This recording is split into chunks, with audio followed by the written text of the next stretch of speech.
Bread bonda பண்ண போகிறேன். இப்போ இந்த உருளைக்கிழங்குல இது சில்லி பவுடர், சோம்பு, அதில் கொத்தமல்லி, கொஞ்சோண்டு பச்சை மிளகாய் போட்டு இதை தனியாக பிசைஞ்சுக்கணும்.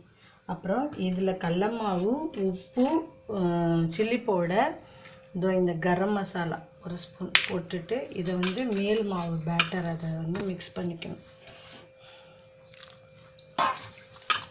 ரொம்ப தண்ணியாக பண்ணக்கூடாது, ரொம்ப பஜ்ஜி மாவு மாதிரியும் பண்ணக்கூடாது.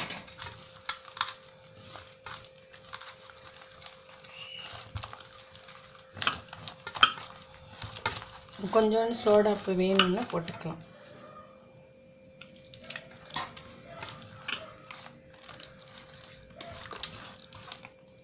இந்த மாதிரி இதை பிசைஞ்சு வச்சுக்கணும்.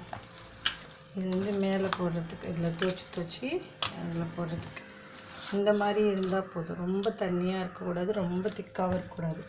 அதனால் இதை இப்படி வச்சுக்கணும். வச்சுட்டு இந்த உருளைக்கிழங்கு இப்படி நல்லா கலந்துக்கணும், எல்லாத்தையும் சேர்ந்து மிக்ஸ் பண்ணிக்கணும். இந்த அங்கே ஆயில் ஹீட் பண்ணிட்டேன். இந்த ஆயிலில்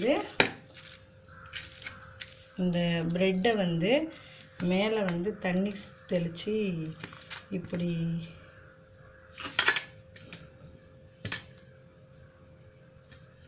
தண்ணியால் இப்படி தொட்டுக்கணும். இப்படி தொட்டுன்ட்டு இதை கொஞ்சோண்டு இந்த உருளைக்கிழங்க இதுக்குள்ளே வச்சுக்கணும். வச்சுட்டு இதை இப்படியே மடிச்சிடணும். ஆனால் கொஞ்சம் பெருசாக தான் இருக்கும், ஆனால் ஒன்று சாப்பிட்டு அதை இப்படி இந்த இதில் பண்ணிவிட்டு இதை இப்படியே ஆயிலில் போட்டுருணும்.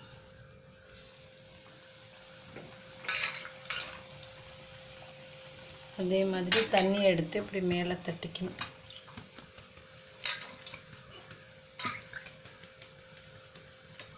பண்ணிவிட்டு இந்த உருளைக்கிழங்க இதில் வச்சுட்டு இப்படியே மடிச்சிடணும். இதை உள்ளுக்குள்ளே ரெண்டாக வச்சு கட் பண்ணிவிட்டு அதுக்கப்புறமா இந்த மாதிரி ரவுண்டு பாலாக பண்ணிட்டு இந்த இதில் கடல மாவில் இப்படி போட்டு எண்ணெயில் இப்படி போட்டுடணும்.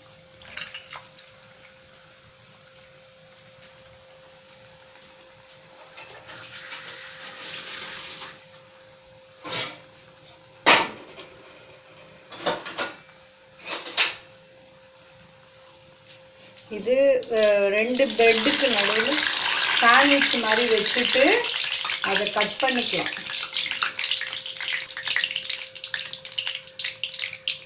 செம்ம டேஸ்ட்டாக இருக்கும் ப்ரெட்டு போண்டா. இப்போ இந்த ப்ரெட்டுக்குள்ளே வச்சு கட் பண்ணி காமிக்கட்டுமா?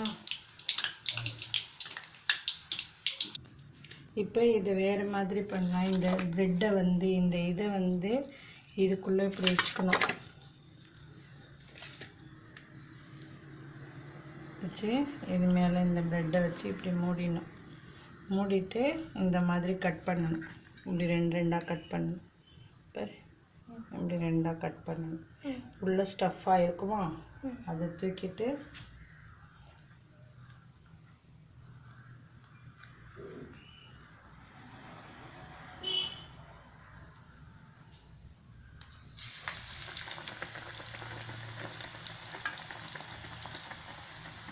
நான் எப்பொழுதும் அந்த போண்டா மாதிரி அதுக்குள்ளே தண்ணியை தொட்டு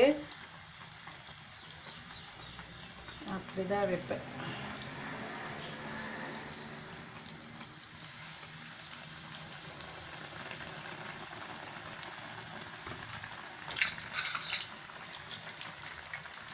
அதே ப்ரெட்டா உடனே இதாகிடும்.